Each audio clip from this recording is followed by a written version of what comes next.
আসসালামু আলাইকুম। আমি মুক্তা আছি আপনাদের সাথে। জীবনের ডায়েরি ইউটিউব চ্যানেলে আপনাদেরকে আরও একবার স্বাগত জানাই।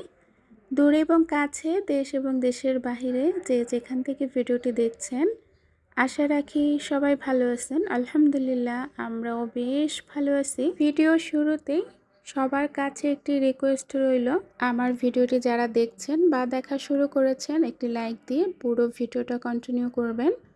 আমার এই ছোট্ট সংসারে গোছানো কাজকর্ম নিয়ে আজকের ভিডিওটা সাজিয়েছি। ছোট ছোট কাজের মধ্যে একজন গৃহিণীর সার্থকতা এবং শান্তি লুকিয়ে থাকে। আমরা গৃহিণীরা সকাল থেকে একদম রাত পর্যন্ত কত কাজ করি, আর এই কাজগুলোর মধ্যেই নিজের ভালো লাগা ভালোবাসা খুঁজে নেই।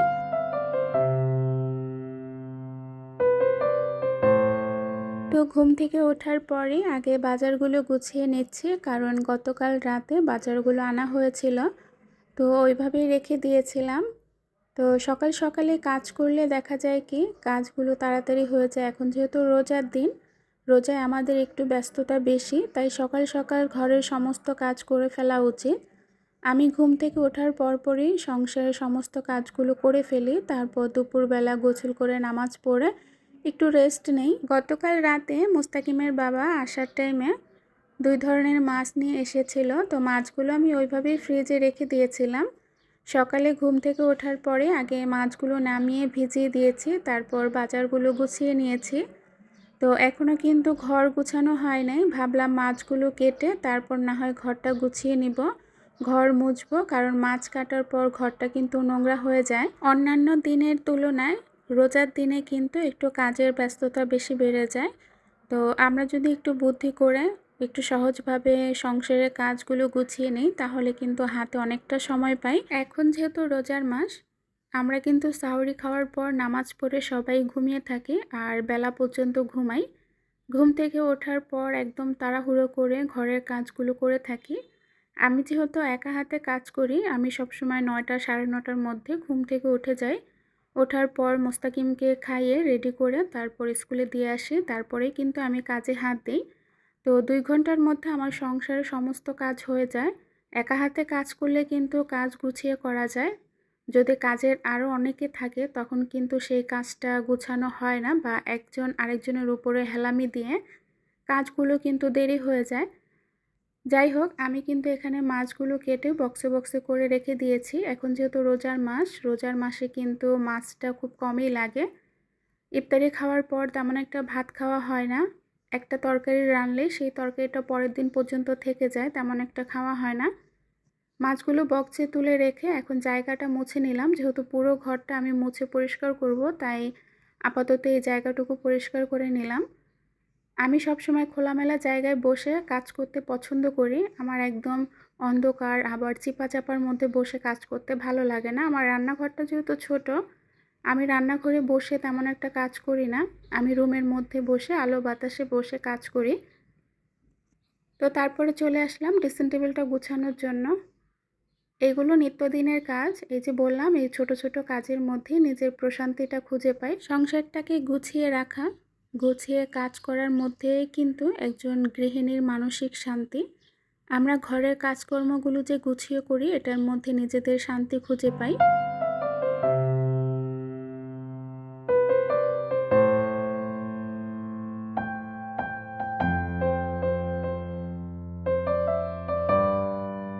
আজকে জুম্মার দিন, দুপুর 1:58 বাজে। আমি তখন আপনাদের সাথে ভয়েস দিচ্ছিলাম, কথা বলছিলাম। এরই মধ্যেই ভূমিকম্পে কেঁপে উঠল আমার পুরো বাসাটা। আমি খাটের উপরে বসে যখন ভয়েস দিচ্ছি, দেখি আমার খাটটা দুলছে। মোস্তাকিম গিয়েছিল নামাজে, আর সোহানা ছিল পাশের রুমে, আমি আরেক রুমে বসে ভয়েস দিচ্ছিলাম। এরই মধ্যে যখন খাট দুলছে, আমি তো ভয়ে দাঁড়িয়ে গিয়েছি। সোহানা ওই রুম থেকে আম্মু আম্মু বলে চিৎকার দিচ্ছে। আমি দৌড়ে যেয়ে সোহানাকে ধরলাম আর আল্লাহকে ডাকা শুরু করলাম। বেশ কিছুদিন ধরে ঘন ঘন ভূমিকম্প হচ্ছে। 2 দিন আগে রাতের বেলাও কিন্তু ভূমিকম্প হয়েছিল, তখন আমি রান্নাঘরে কাজ করছিলাম। জানি না আল্লাহ পাক আমাদের জন্য কি লিখে রেখেছেন। এই প্রাকৃতিক দুর্যোগ থেকে আল্লাহ পাক আমাদের সবাইকে হেফাজত করুক। রহমতের মাসেও দেখেন কেমন ঘন ঘন ভূমিকম্প হচ্ছে। জানি না এটা আল্লাহ পাকের তরফ থেকে কিসের ইঙ্গিত। ভূমিকম্পের পরে কিছুক্ষণ বসেছিলাম। তো এখন ভয় ভয় কণ্ঠ নিয়ে আপনাদের সাথে কথা বলছি।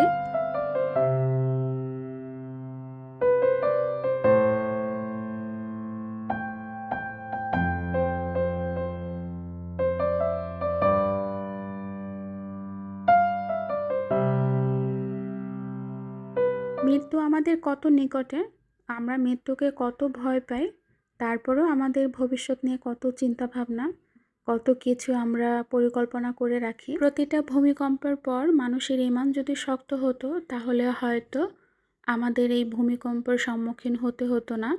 যাই হোক ভিউয়ার্স, আমি কিন্তু সোয়ানা রুমের ফার্নিচারগুলো খুব সুন্দর করে মুছে নিচ্ছি। প্রত্যেকটা রুমের ফার্নিচারই ঘর মোছার আগে মুছতে হয়, তবে ডিপ ক্লিন তো করা হয় না। ডিজাইনের ফাঁকে ফাঁকে কিন্তু অনেক বেশি ধুলো জমে, এইগুলো একটু সময় নিয়ে পরিষ্কার করতে হয়। তো আজকে হাতে তেমন একটা সময় নাই, যেহেতু মাছ কেটেছি, বাজারগুলো গুছিয়েছি, এখানে কিন্তু আমার অনেকটা সময় গিয়েছে। তাই আজকে সোয়ানার রুমের এইগুলো একটু পরিষ্কার করলাম, একটু ডিপ ক্লিন করলাম, তারপরে দেখা যায় ঘরটা মুছে নেব। আমাদের রুমের ফার্নিচারগুলো কিন্তু পরিষ্কারই আছে, 2 দিন আগেও মুছেছিলাম। যারা পরিষ্কার পরিচ্ছন্ন থাকতে পছন্দ করেন তারা কিন্তু দেখবেন ধুলোবালি দেখলে সেটা যখনই হোক তখনই মোছামুছি শুরু করে। তো আমি কিন্তু এই ধরনের একজন মানুষ। আমার চোখের সামনে যখনই একটু ধুলোবালি বা অগোছালো জিনিস পড়ে, আমি যত কাজের মধ্যেই থাকি না কেন ওই কাজটা রেখে তখন মোছামুছির কাজটা করে নিই। তো এজন্য না অনেকেই বলে যে এটা নাকি আমাদের মানসিক সমস্যা। তো মানসিক সমস্যার কারণেই নাকি আমরা বেশি পরিপাটি থাকার চেষ্টা করি বা বেশি পরিপাটি থাকি। জানি না আমি এই কথাটা কতটুকু সত্য, তবে চেষ্টা করি একটু পরিপাটি পরিষ্কার থাকার। ঘরে যেহেতু বাচ্চারা আছে, বাচ্চারা কিন্তু পরিষ্কার পরিপাটি বেশিক্ষণ রাখতে দেয় না। আমি চেষ্টা করি ঘরটা সবসময় গুছিয়ে পরিষ্কার পরিপাটি রাখার জন্য, তবে বাচ্চারা এলোমেলো করবেই। যাই হোক, সমস্ত কাজকর্ম শেষ করে ঘরটা মুছে নিলাম। তো যখন একটু ফ্যানের নিচে বসলাম তখন দেখলাম বারান্দায় একটা পাখি বসে আছে। আমার বারান্দার সাইডে একটা পাখির বাসা আছে, তো সেজন্য না পাখির বাসাটা হওয়ার কারণে বারান্দাটা অনেক বেশি নোংরা হয়ে যায়। আসলে বারান্দায় ঠিকমতো কাপড় শুকাতে দিয়েও শান্তি পাই না, তারপরে দেখা যায় বারান্দাটা পরিষ্কার করেও শান্তি পাই না। পাখির ময়লা দিয়ে পুরো বারান্দাটা একদম একাকার করে রাখে। মোস্তাকিমের বাবাকে বলেছি বারান্দার থেকে পাখির বাসাটা ভেঙে দাও, আবার পরক্ষণে মায়া লাগে যে বাসাটা ভেঙে দিব তাহলে পাখিগুলো কোথায় থাকবে, আবার ছোট ছোট বাচ্চা হয়েছে, এই জন্য আবার বাসাটা ওখানেই আছে, ভাঙতেও মায়া লাগে। যাই হোক, আমি তারপরে ছোট মাল্টি কুকারে আলু সিদ্ধ দিব। এখানে অনেকগুলো আলু সিদ্ধ দিলাম। এই আলুগুলো আমি 3 ভাগ করব। 1 ভাগ আমি ভর্তা করব, সিম আলু ভর্তা, আর হচ্ছে আলুর চপ, আর কিছু আলু বুটে দেব। তো আলু সিদ্ধ দিয়েছি আর উপরে আমি সিমগুলো দিয়ে দিব, এটার ভাপে সিম সিদ্ধ হয়ে যাবে। সিম আলু মিক্স ভর্তাটা কিন্তু বেশ ভালো লাগে। আজকে রান্না বাড়ার তেমন একটা প্যারা নাই, গতকালের কিছু তরকারি আছে আর একটু ভর্তা করব, সেই সাথে লতি দিয়ে ঝাটকা মাছ রান্না করব আর 3 রকমের ভর্তা করব। এখানে সিম আলু সিদ্ধ দিয়ে আমি লতিগুলো কেটে নিব।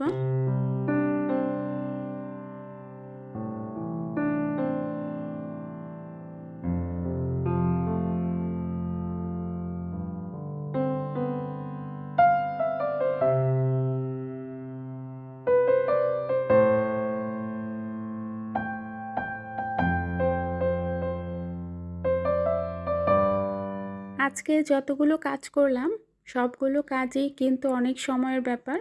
যেমন মাছগুলো কাটা, আবার এই যে লতি নিয়ে বসেছি, এই লতিগুলো কাটতেও কিন্তু অনেকটা সময় লেগেছে। লতিগুলো কাটা শেষ, এর মধ্যে কিন্তু সিম আলুও সিদ্ধ হয়েছে। আজকে এই মাছ দিয়ে লতি দিয়ে রান্না করব। তো এই ঝাটকা মাছ আর লতি দিয়ে রান্না কে কে খেয়েছেন চাইলে কমেন্টসে জানাতে পারেন।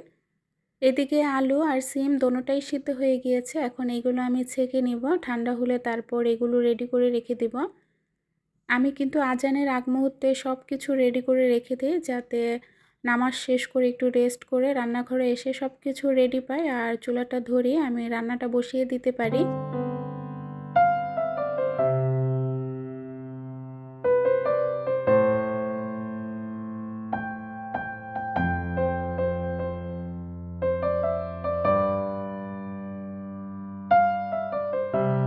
সিমটা কিন্তু খুব সুন্দর সিদ্ধ হয়েছে, সেই সাথে আলুটাও। তো অল্প সময়ের মধ্যে কিন্তু এই মাল্টি কুকারটা সিদ্ধ হয়ে যায়। আমি কিন্তু এটার মধ্যে সবসময় আলুটা সিদ্ধ করি প্রতিদিন। আমার ২ টা বাচ্চা ২ টা জিনিস পছন্দ করে। যেমন সোহানা আলুর চপ পছন্দ করে, বেগুনি খায় না। মোস্তাকিম বেগুনি পছন্দ করে, আলুর চপ খায় না। কি এক মহা ঝামেলা দেখেন। তো ২ জনের জন্য ২ টা প্রতিদিনই বানাতে হয়। আর এদিকে বেগুনগুলো আমি ছিলে কেটে নিয়েছি, যেহেতু বেগুন ভর্তা করব সেইজন্য। রান্নাবাড়ার সব কিছু রেডি। এইগুলো রেডি করে এখন আমি চলে যাব গোসল করতে। নামাজ শেষ করে রেস্ট নিয়ে তারপর আবার রান্নাঘরে আসব। এখানে যা যা ভর্তা করব সব কিছু রেডি করে নিয়েছি। এটা হচ্ছে নোনা ইলিশ, আর এটা হচ্ছে আলুর চপের আলু ভর্তাটা, বুট, তারপর আলু, ডাল ভুনা করব। সব কিছু রেডি করে একদম গুছিয়ে রেখে গিয়েছিলাম। তো তারপর চলে এসেছি রান্নাঘরে। এখন ডালটা বসিয়ে দিলাম, ডাল ভুনা করব। ভুনা ডাল হতে হতে বাকি যে কাজকর্মগুলো আছে সেগুলো গুছিয়ে নিব। ওইদিকে মাল্টি কুকারে ভর্তার আইটেমগুলো ভাজাভাজির কাজ করছিলাম। প্রথমে বেগুনটা ভেজে নিয়েছি, এখন বেগুনটা নামিয়ে নিব। তারপর নোনা ইলিশটা ভেজে নিব। বেগুন আর হচ্ছে আলু সিম এই দুইটা আমি হাতে মাখিয়ে ভর্তা করব, আর নোনা ইলিশটা পাটায় বেটে ভর্তা করব। তো আসলে কি আগের মতো ভর্তা খেতে তেমন একটা ভালো লাগে না। কেন জানি ভর্তাটা এখন আর আগের মতো এত প্রিয় না। আগে ভর্তা হলে কিন্তু আর কিছু লাগতো না, ভর্তা হলে আমার খালি ভাত খেতে ইচ্ছে করতো। তো এখন তেমন একটা ভর্তা ভালো লাগে না, আর ভর্তা খেলেও কেমন জানি শরীরটা অনেক বেশি অস্বস্তি লাগে। যাই হোক, এখানে ডাল ভুনা হয়ে গিয়েছে, ধনিয়া পাতা দিয়েছি, ডালটা নামিয়ে নিব। আর এইদিকে অফ ক্যামেরায় কিন্তু ভর্তাটাও করে নিয়েছি।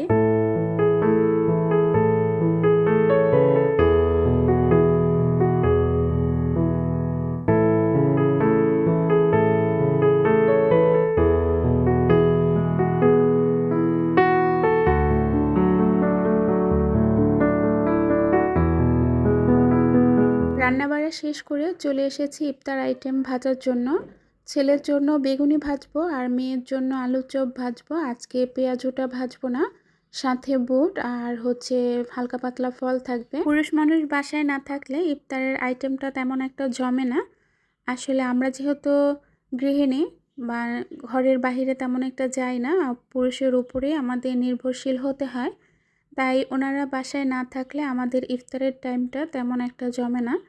তো যাই হোক, আল্লাহ পাক আমাদের রিজিকে যা রেখেছেন, যেটা রেখেছেন ওইটা নিয়ে আমরা সন্তুষ্ট। অনেকেই আছেন ইফতার বানানোর ঝামেলা এড়িয়ে চলার জন্য তারা বাজার থেকে ইফতারটা কিনে এনে তারপরে খান। তবে কিনে আনা ইফতারটা আমার কাছে একদমই ভালো লাগে না। আমি সবসময় হাতে তৈরি করি, বাসায় বানানো ইফতারটা আমার কাছে বেশি ভালো লাগে।